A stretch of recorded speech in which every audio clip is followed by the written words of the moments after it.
নমস্কার, কেমন আছেন আপনারা? আজকে আবারও চলে এলাম নতুন একটি রেসিপি নিয়ে, নারকোল বড়া। অনেকেরই পছন্দের একটি খাবার, আর জিয়া সোনার পাপারও এটা পছন্দের খাবার। তো সেই কারণে ফ্রিজে কিছু নারকেল ছিল, সেটাকে কুচো করে কেটে নিয়েছি।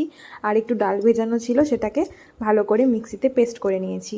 আর কুচোনো নারকেলটাও মিক্সিতে পেস্ট করে নিয়েছি। এবার ডাল বাটাটা আর নারকেল বাটাটা একসাথে মিশিয়ে নিয়ে একটু লবণ দিয়ে দিলাম, একটু হলুদ গুঁড়ো দিয়ে দিলাম, আর দিয়ে দিলাম একটু কালো জিরে।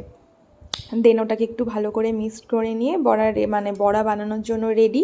দেন কড়াই একটু তেল দিয়ে দিয়েছি। ও হ্যাঁ, আর একটু ক্রিস্পি ভাব আনার জন্য আমি একটু কাঁচা লঙ্কা অ্যাড করেছি। তো আপনারা স্কিপ করে যেতে পারেন, সেটা আপনাদের পছন্দের ওপর ডিপেন্ড করছে।